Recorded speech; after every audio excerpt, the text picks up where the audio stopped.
How was your weekend, Kimmy, Kim? It was absolutely delightful. I did delightful things. Delightful? What kind of word is that? What do you great. mean? It was fun. Delightful. It was relaxing. How old are you? That sounds like an 80-year-old woman saying delightful. It was just delightful. It was just delightful. I a little bit had an 80-year-old woman weekend. I was in bed by like 10 p.m. I thought you were going out drinking Friday night. What happened to that? I went for like 2 drinks and then I don't know. The adult in me was like, "Stop it, go home." All right. So what do we got here? What do we got on immigration? Let's go. Got a lot to cover today. We've actually got Deborah Gale, who has a who has kind of a firsthand account in response to what you were saying about the Parkland school shooting and the resource officers. She said that she worked for the Broward's Sheriff's Office as a dispatcher for over a decade, and she knows that it's not an easy thing for those people to be in the line of duty, but they should have definitely still gone in. And she said that even though the current top sheriff is a good one and way better than the last guy, it's really unfortunate that this happened under his watch. And so she has a first-hand. Right. I'm not saying they shouldn't have gone in. They absolutely should have gone in. I'm just saying, I understand why he was hiding behind a car. The guy is, you don't go in just to get killed. You want to go in to try to help, and this guy is rattling off, I'm not there. It's very hard to say what you would do in that situation. It's actually stupid of Trump to say, yes, I would have went in even if I didn't have a gun. You don't know what you would have done in that situation. And, obviously nobody stands up just to get shot. But certainly you want to go in to try to help. And, the only thing I was saying is this guy has a semi-automatic machine gun and you have a gun that shoots 6 bullets. It's really an unfair fight. Absolutely. And I can't imagine how I would react in that. I freeze just thinking about it. I don't know what I would have done. I would assume I would want to help. I would do something heroic. But you don't know what you'd would like to be the person. You'd like to think you're that guy. You'd like to think you would be that guy, but you don't know what you do. What else you got? So we have Sophia with a question who says, a friend of mine's son is waiting for his interview to receive his green card, but he got locked up for some lies that were told on him. He's currently fighting the case, but is he going to have a problem getting his green card? By the way, that's not the police from near you, is it? Or the fire? We're not on fire here. Is that fire trucks? What are we listening to here? I think it's a fire truck. I think it sounds like fire over police. Smell, it's not in here. I don't have to run out of the studio or anything. It's not our building on fire. All right, so I couldn't hear a word you said over the fire truck. So let's do that again. Fair. Sophia says, a friend of mine's son is waiting for his interview to get his green card. But he just got locked up because someone was telling lies about him. And so he's currently fighting that case to try and get the truth. Where is he? The son is, from the way this question is worded, and it's only an inference, I think the son is in the U.S. Okay, we need to know where he is and what he's being charged with. Okay, if somebody's telling lies and there's no other evidence, then, hopefully that case would be resolved positively. If he's in New York and New Jersey, he should be contacting us immediately. If it's in a federal court in any of the 50 states, he should be contacting us immediately. I will say this. You cannot start an immigration case whether you're being rightly or wrongly charged with a crime while that case is pending. That immigration case is going nowhere. So you got to resolve the criminal case before you resolve the immigration case. And if he's being wrongly accused, that's our specialty is wrong. Never specialize in anything. But listen, we've seen that many, many times. People wrongly accused. We've seen it many, many times. People rightly accused, but their rights were violated. That's why you need good criminal defense attorneys. Trey says, how long does it take USCIS to respond if they sent you an RFE and you sent back the evidence? How long until I can expect to hear something once I've sent back the evidence? What is what RFE on what type of case? We don't know. Can you give us a little more information, Trey? Casey said. And what were they asking? What stage? What evidence? What additional evidence did they want? What type of case? What additional evidence did they want? And who are you responding to? Are you responding to a local immigration office? Or are you responding to a service center? All things I need to know. Casey says, first of all, love this show. Casey is a new listener. Thank you, Casey. She has been there. She said it's very informative and funny. I agree with her. I try. She's got a question for a friend of hers. The friend overstayed the visitor's visa for about 2 years and then decided to leave on her own. With her visa still valid, she tried to return a year after. And she has a 10-year bar. And they denied her entry and sent her back. Right. It's now been about 8 years since she was sent back home, and her mom is a U.S. citizen and has filed for her and her son. Would the fact that she overstayed in the U.S. 8 years ago be a problem when she goes to the interview? Yes, because she has a 10-year bar. So she can't get an interview for 10 years. She's only at the 8-year mark, number one.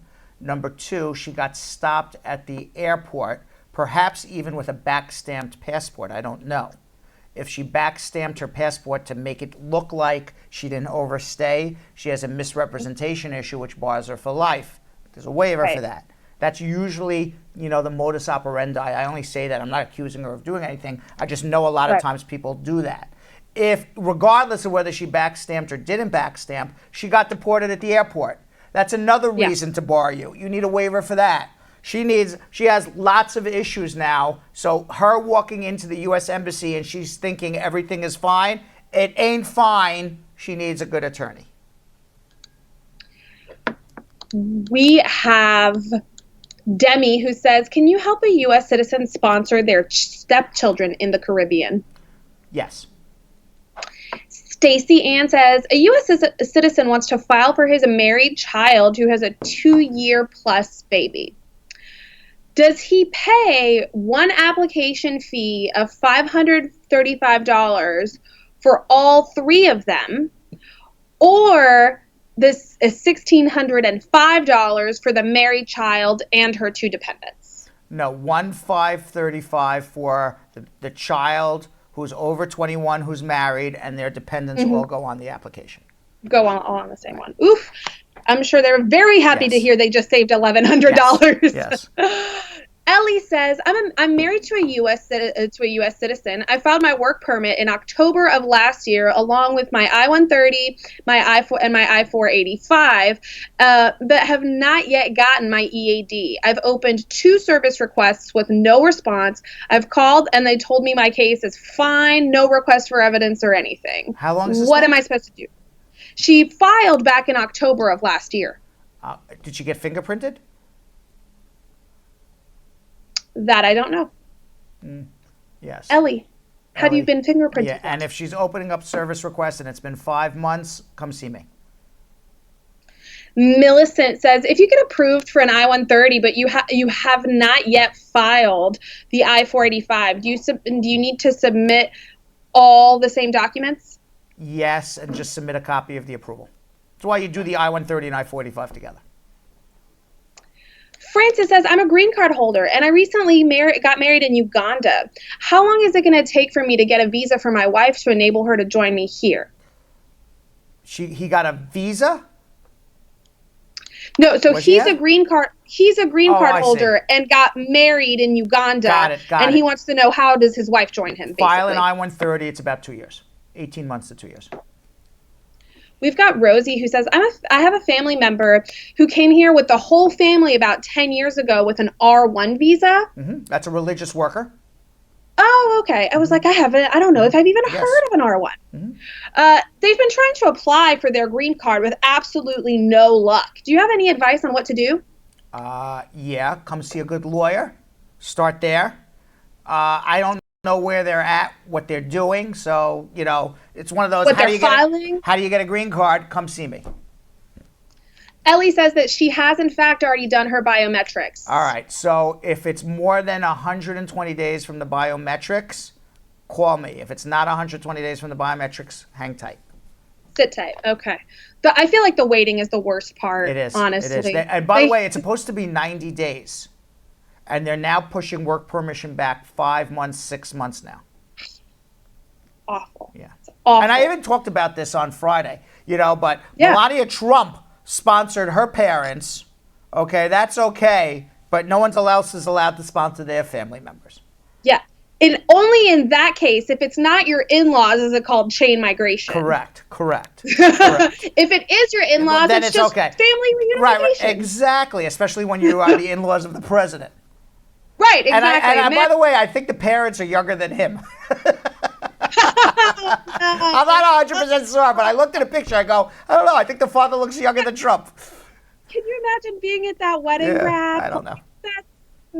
No, it makes me cringe. It makes me cringe. No, I was not. Thank God I was not invited, even before you got into politics. Yes. That would not be an enjoyable wedding to be at. All right, what else you got? Ronnie says, if a U.S. citizen travels back home for any emergency while they're pregnant and they end up having the baby back home, do you have to file for the child all over again, or is that child already a citizen? If the mother's a U.S. citizen, the child's an automatic U.S. citizen. You just need to go to the U.S. Embassy and get a passport for the child. Great news. Rosie says, I'm glad I saw your post. Please help me. My daughter's in Athens, Greece. She's a teacher she was a teacher in the Philippines and went to Athens for a better life 9 years ago. She didn't go home, has no legal document to work there, and she's a single mom. Is there anything you can do for her here in the United States? Well, your mom can sponsor her if mom's in the United States. Maybe mom could help her look for a job and a job sponsorship, and she can come here even that much quicker. And then we've got another one from Jill who says, I was in the USA 2002 to 2003 as a tourist. I stayed in my grandma's house and took care of her while she gave me an allowance. I visited my family in the Philippines twice in 1 year. Now I'm having issues when I come visit in the US. What are my issues? Wait, why is she having issues? What happened? I don't understand. So whenever she comes back, she was just in the US as a tourist, then she ended up back to the Philippines. Right. So when she was a tourist, it seems like she was here for a while. All right. So that's the problem. You can't use a tourist visa to come live here. Okay. The reason why you're having problems is they're saying you're traveling a lot here. So they're questioning where you are truly living and where you're truly working. A tourist visa is to be a tourist, which means that you are a tourist. Most tourists don't stay. Even though you're given 6 months under the law, most tourists, unless you are independently wealthy, do not stay and travel and visit and tour America for 6 months. They got to get back to a job. They got to get back to their home and their career. So when you stay for 4, 5, 6 months, they start questioning, A, what are your ties to go home? B, what are you doing here? C, are you working here? Are you trying to use the visitor's visa to live here? It's not what it's for. That's why you're having problems. Now, solution? Call me. Let's discuss what those problems are and let's see what other options you have. There's solutions if you call a good lawyer. Tamika says, I know this is a question you probably get asked every day, but I'm going to ask it anyway. I've got a friend staying in the U.S. and she'd like to know if there's any other way to acquiring her citizenship and or legal status without getting married. Yes. Yes. I don't know what particular for your friend, but you should have them come see me. But there are possibilities. I don't know in her particular case, but there are many ways to get a green card is the answer. Shamisha wants to know, can you travel domestically if you've currently filed to adjust your status? Is it going to be okay to travel as long as you've got the receipt from USCIS? Yeah. Perfection. Rita says, if a U.S. citizen filed for his wife who lives with him in the U.S. and stepchild who lives in the Caribbean, should all the documents be sent to the same address at USCIS? Who's filing for who? So a U.S. citizen filing for his wife that lives with him in the U.S. and then a stepchild that lives in the Caribbean. Yes, but you're filing two separate applications. But we all send them to the same place, regardless of where they're living. Correct. Let's find Kim.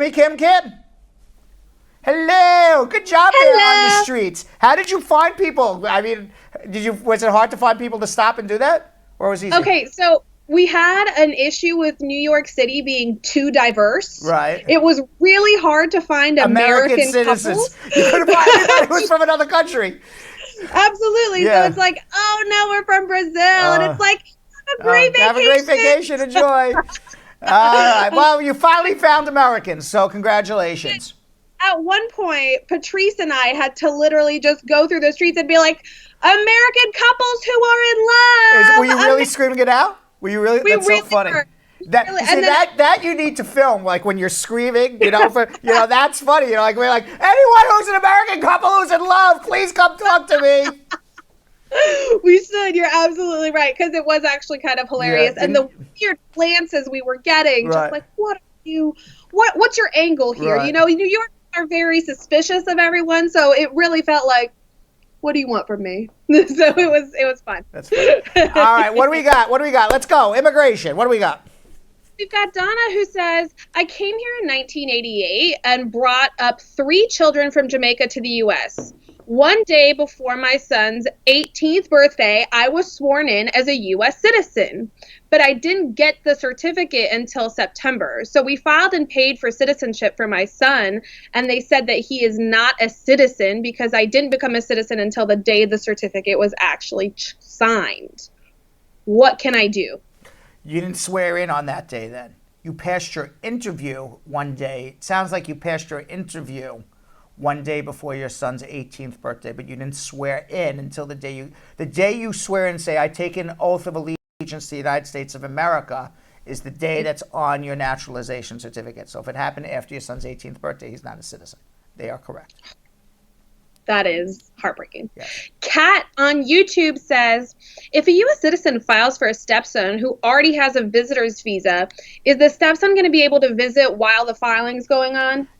If they have a visitor's visa, yes, but please be very wary. I would always strongly urge you not to visit. And the reason is this. You have already filed for your son and said he's coming to live here permanently. He is coming to go visit you. They are going to believe, most likely at the airport, that he is coming to live permanently in the United States, and they're going to turn him around. So unless it's an emergency, stay put. Because you always run the risk of having a problem at the airport. Because you have a dual intent. You're showing I'm coming to visit, but you've shown in another application an intent to get your green card. Jesse says, my 601A waiver has been approved, but I can't obtain a police clearance certificate from Venezuela to complete my application. Why is that? Because of the violence? I lived, from one of the countries I lived in for over 6 months without status. So she lived in Venezuela for over 6 months out of status and apparently needs police clearance. Right. Is there a way around it to complete her application? No, you need the police clearance, but if you're having trouble, come see us and let's see what we can do to help you get that. Tennille on YouTube, I'm assuming of Captain and, says, what happens if your N400 is under supervisor review? If it's under supervisory review, that means they are looking at it to determine whether or not to put you in deportation or give you your citizenship. Obviously, the captain in Tennille is not as wholesome as we believe, because there's maybe something in your background that they're looking at is most likely what it is. Sun K says, good night, guys. If a mom that's a resident is filing for her unmarried child over 21, can her grandchild also be on that same filing? Yes. Raina says, my husband went to the U.S. 12 years ago. He jumped ship after finishing his contract as a seaman. He's been working there in the U.S. for about 12 years. Is there any way for him to get citizenship? Well, he first has to get a green card before he becomes a citizen, and the question is, how do I get a green card? Come see me. So Pauline has a follow-up to Donna, who was sworn in the day before her son's 18th birthday.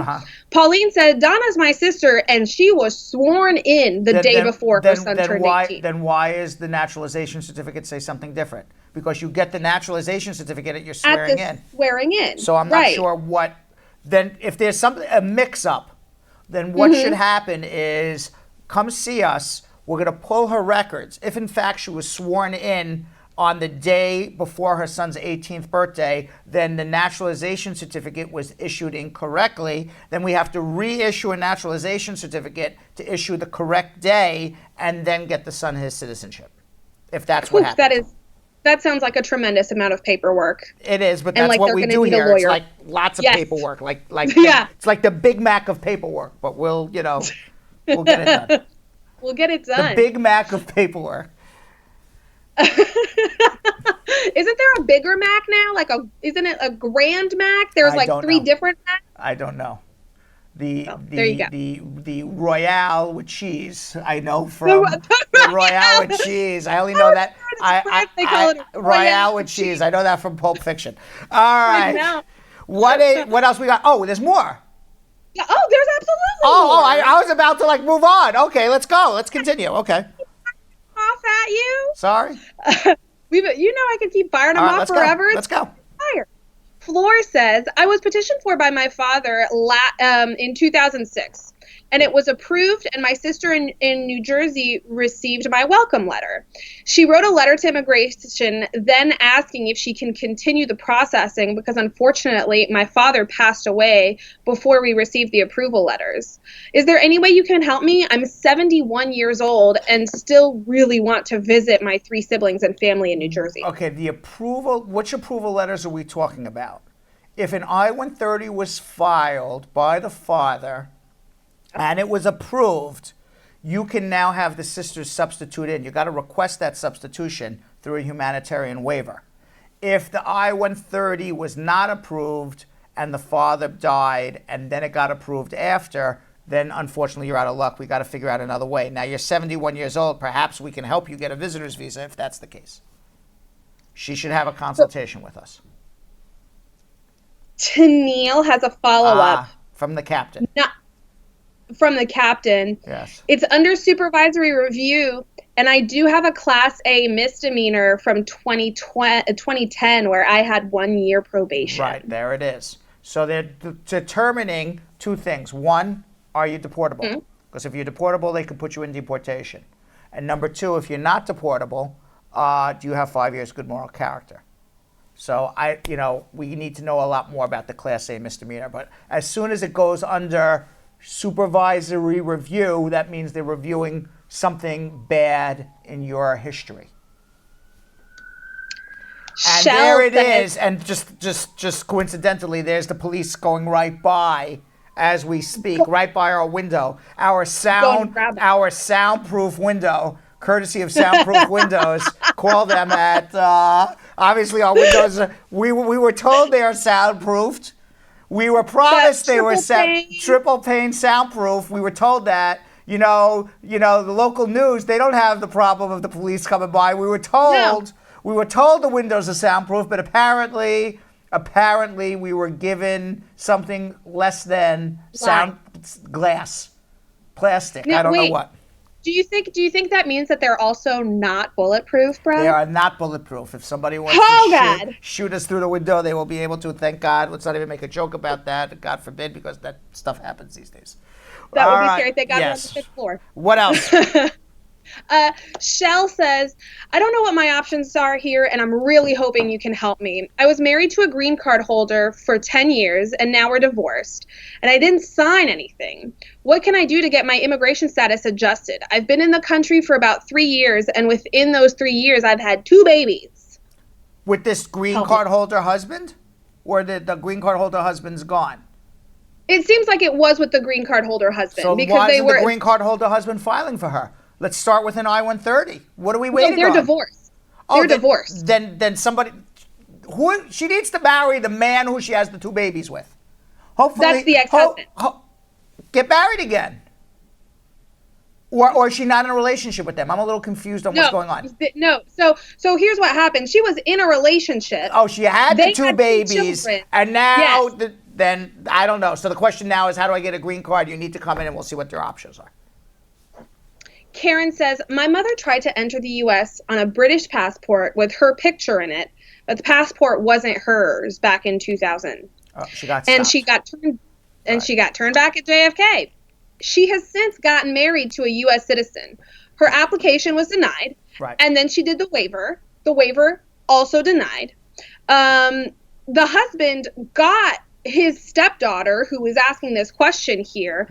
They got married in 2004. Is there anything that can be done for mom / U.S. citizen? Yes. File I-130 again and do better waivers. Mom made a misrepresentation at the airport, and mom got deported at the airport. You need 2 waivers for that. Let's do a better job this time around. Try again.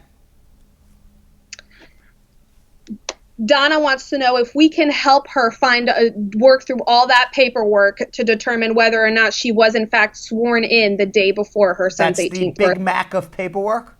The Royale with cheese of paperwork? The answer is yes. The Royale with cheese of paperwork. The answer is yes, we can do that.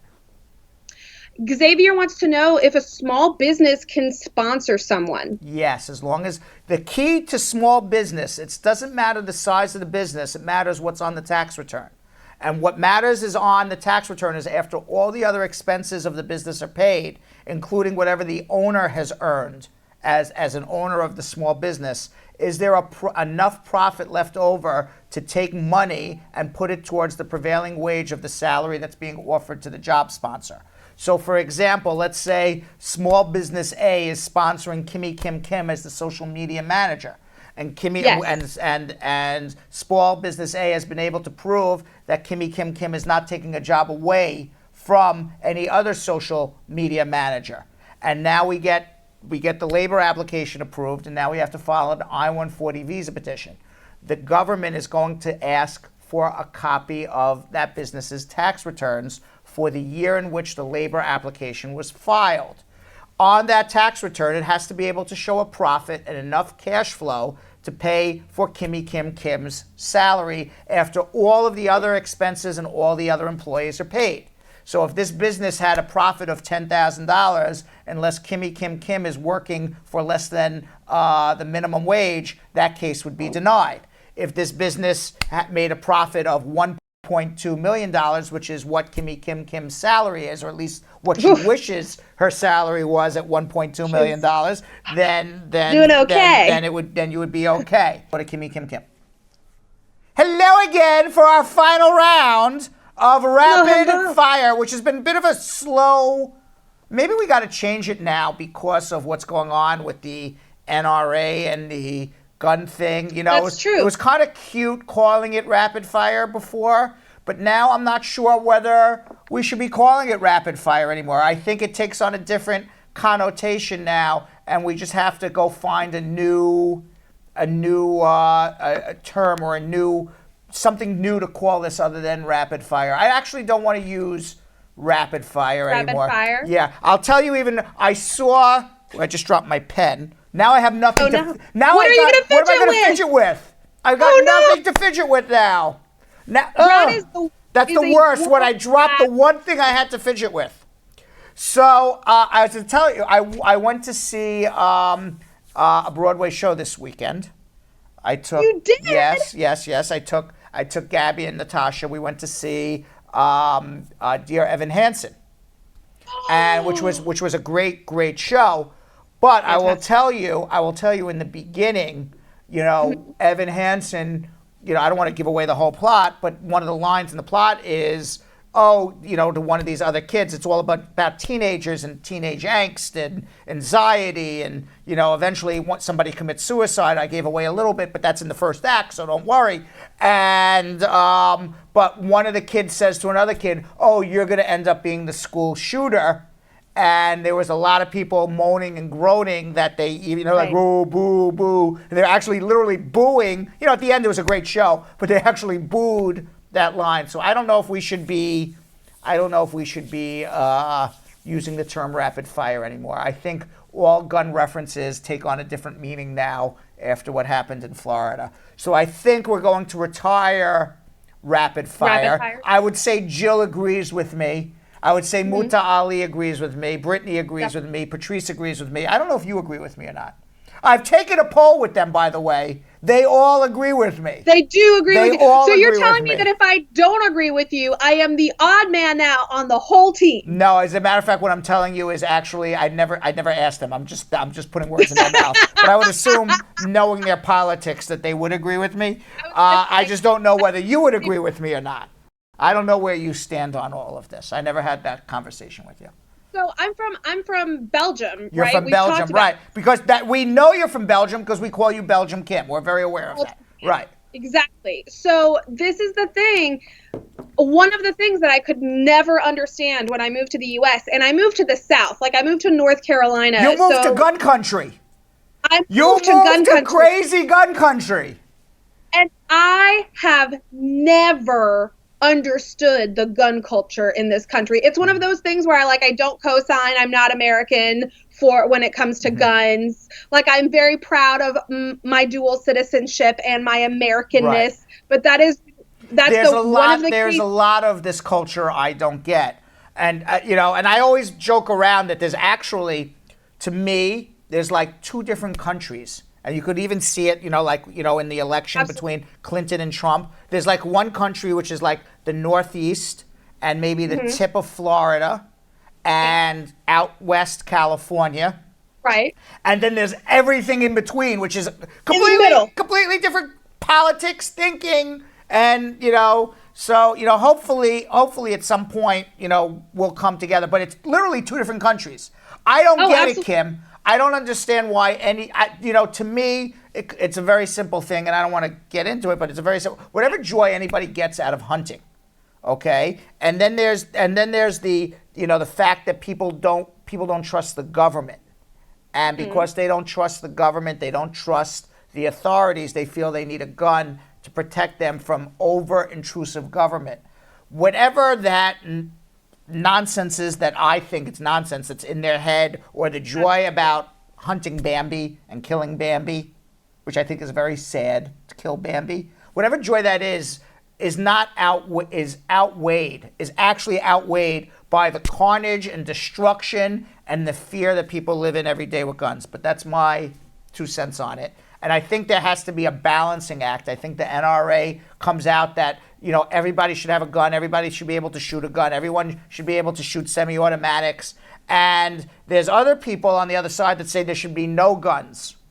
And I think at some point, everybody is like banging heads, and there has to be some sort of compromise to come in the middle. Okay, maybe people should have a right to a gun, but under these circumstances. Maybe people should have the right to have a gun, but they should be able to pass some sort of mental. You have to go through all these capacity, things first. Whatever it is, to make sure that you are a person who's going to use a gun, rationally, reasonably, and safely. I mean, it's amazing that you can say we do not believe that you have in 49 out of 50 states except Louisiana. The government says we do not believe that somebody has the mental capacity to drink a beer until they're 21 years old, but they certainly have the mental capacity to buy a semi-automatic weapon without any background check and just start shooting it off willy-nilly, okay? But they're not allowed to drink a beer.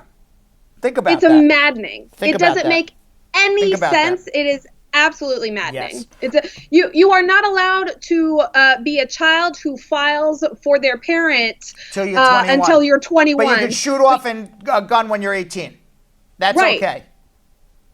That's okay. That doesn't make any sense. That's okay. It just is such backwards thinking. It gets me so angry. And it is. All right, what questions you got?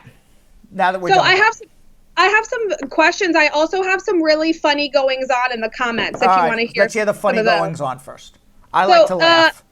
People said if we don't get to the 300 today, we are not getting anywhere near 300 today. It's okay. We only got halfway there. We got to 150. We got halfway. Yeah. People said that's okay. They are willing to pay you exorbitant sums of money to do a handstand and a flip off the desk. No, I will only do it for months. I will only do it once we hit 300. And I will not do it live. It'll be on tape. just in case I screw it up. I'll need a few takes on it. There's also congratulations in order for Vakisha Taylor, who apparently secretly married your son in a secret wedding ceremony this weekend. Oh my God, he would freak out if he knew that. You have, And by the way, he's only 16, so if that is actually true, Vakisha would be committing a crime. We have big issues. Yes. Jeff Bosey said that he, a U.S. citizen, as well as his U.S. citizen wife, would never in a million years pass the Stokes interview, and they would definitely get deported. I would believe that. And he said he studied harder on learning the couple of words of patois for the comment section than remembering what goes on at home. I believe that as well. I believe that as well. Right. He is taking this show really seriously, this Jeff Bosey. He takes this show very seriously. He has tried really hard. Yes. And then finally, we have multiple suggestions for what the new social media segment should be called. What? Including Express Answers. Okay. I don't know how I feel about that. It feels it feels like a tax situation. Express Maybe I'm watching Answers. It feels like I'm on like the Fast Pass lane at Disney World, but okay. Yes. Exactly. Okay.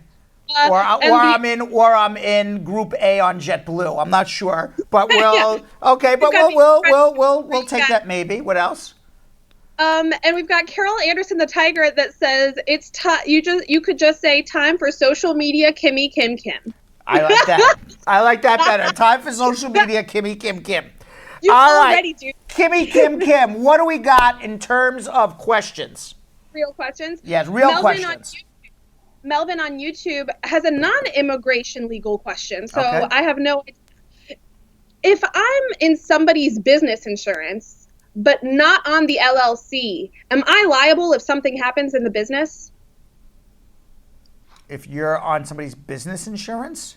Yeah, but you're not on the LLC as an owner. You're not. Okay, so yeah, Kimmy Kim Kim, you are not an owner of Spar and Bernstein, but there is insurance if we were to disparage somebody online, right? So you are not an owner of the professional corporation, but you are covered by insurance. Not yet. It depends. Not yet. It depends on what the insurance contract says, but generally, yes, as long as you're under, as long as the contract says you would be covered. It depends on what the language of the contract is. Louis wants to know, does your husband, who's a U.S. citizen and have a criminal record and an ongoing court case, affect your application for the I-130 process? As long as it's not for sexual abuse, no. Joan wants to know, is it easy for international actuaries to get a green card through employment? International actuaries? As long as you're not taking a job away from an American, yeah, why not? Nandine says, if you're waiting on your temporary green card, is it really important for you and your spouse to file your taxes together? Yes. Really important. We've gone through that a lot. Really, very really, like really important. Yeah. Like essential. Essential. Right. A Kanbi wants to know, my friend just got married to a green card holder. Her wife would be eligible for citizenship in December. Do they need to file now or wait until the wife files for her citizenship in December? My friend file now because who knows how long the citizenship takes forever. File now.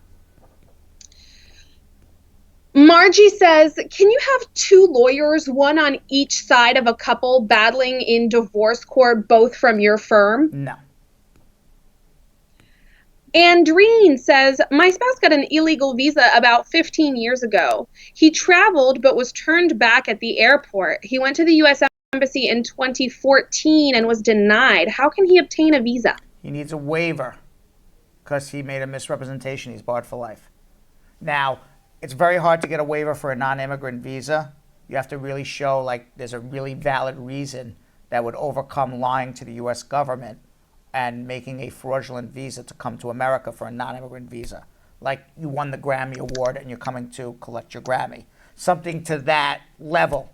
Short of that, it would have to be through family, which would be a spouse or a parent, and it would be extreme and unusual hardship to that spouse or parent. Waivers are not easy to come by. This is why that segment with Kristen and Megan were awesome. This is why you have a lawyer. That is correct. Reducing the anxiety. Reducing the anxiety. You know that. That's what I preach. Good lawyers reduce anxiety, make people feel good. Everything's happening the way it's supposed to be happening. And when people's anxieties are reduced and things happen, good things happen. It's when people freak out that's when, the karma goes off. It's true. I believe in karma. So a Kanbi has a follow-up. If the spouse is out of status, so wife is going to be a citizen in December, they need to go ahead and start filing now. What do they need to file if he's out of status? File the I-130 now, because the wife's not going to file for citizenship till the end of the year. So that's about 10 months, and then citizenship's another 10 months. So she's not going to be a citizen for almost 2 years. File an I-130 visa petition now. Get on the waiting list. Lean wants to know, can I file for adjustment of status for my kids while I wait for my citizenship? I already filed their I-130. No, because unless they're in status and their priority dates are current, they're going to have to wait on your citizenship. Danny is wondering, I came to the U.S. in 2007 unlawfully. My husband is a U.S. citizen, and I'm currently under TPS. How can my husband file my green card for me? If you came on TPS, you can do either a provisional waiver. Now, there are some states where it says TPS is a legal entry, depending on what state you live in. Ninth Circuit said it's a legal entry, so then you could adjust. But it's all different states, depends on your situation. So you can get a green card depending on where you live, whether you got advanced parole and went home and came back, whether you live in a state where TPS is recognized as an entry in order to adjust your status. You could always do a provisional waiver. A lot depends, but you should make an appointment. Jeff Bosey has the incredible, strong retort with TPS, no one should have to deal with toilet paper shortage. That guy. He almost rivals you in dad jokes, yes, you know? Yeah. All right. What else? I've got more, sorry. Oh, okay. All right, because I have Anne-Marie also I want to get to before we leave, who's been holding for a long time.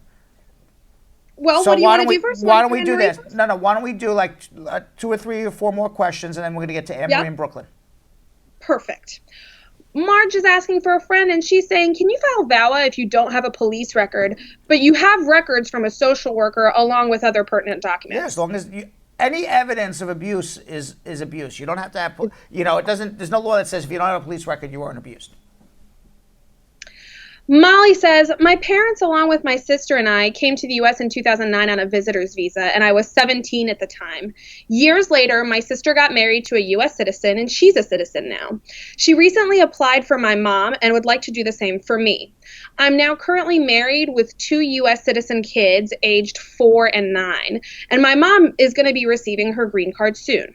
Should I get a divorce in order for my mom to petition for me? And if so, how long is that process going to take? No, just let your sister file for you, and don't get divorced and break up a family. That's ridiculous. And by the way, it is illegal to get a divorce for purposes of changing your categories in immigration.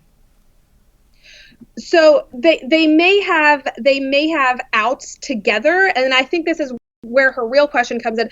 Both she and her husband are undocumented. He came on a crewman's visa, but was given entry into the country and was inspected by immigration when he came in. Doesn't matter. Crewman's visa is crewman's visa. It doesn't matter. So his dad's a citizen? A green card holder, resident. All right, let him come see me. Because what I would suggest they do is do a job sponsorship.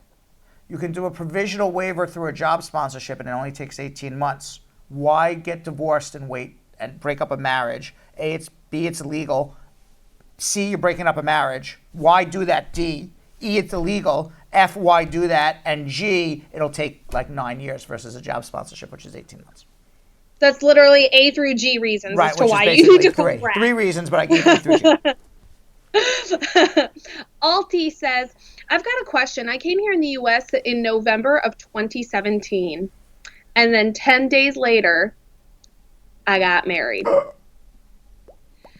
That same last December, I applied for my green card, and they received my application. You're going to have a huge misrepresentation issue. You need a lawyer, definitely. And Alti didn't even realize that was the issue, because she was like, my tourist visa is going to expire in May. Do I just go back to Canada while I wait? But she doesn't even realize. You don't even realize what you did wrong. No. You did a big no-no. You got married. You came as a tourist and got married in 10 days, and they're going to say you misrepresented the purpose of your coming to America. You need a lawyer fast. Like fast. Fast. Mm-hmm. Okay, I've got one more. Do I have time to squeeze it in before we get to one more, and then we'll get to Emery. Michael wants to know, I'd like to ask if there's any way that you can help me process a tourist visa in the U.S., and if yes, what are the requirements? You need to have ties to your home country. I don't help you process the tourist visa. Go apply for it. If you have a problem and you get denied, you can then have a consultation with me, and we can see if we can, override the embassy. Sometimes we can, sometimes we can't. But in terms of applying for a tourist visa, you just fill out the form and go. All right? I mean, if you want to have a consultation before you go to say, hey, what should I bring with me? I'm happy to do that as well. But the process of the tourist visa is on your side. Perfection.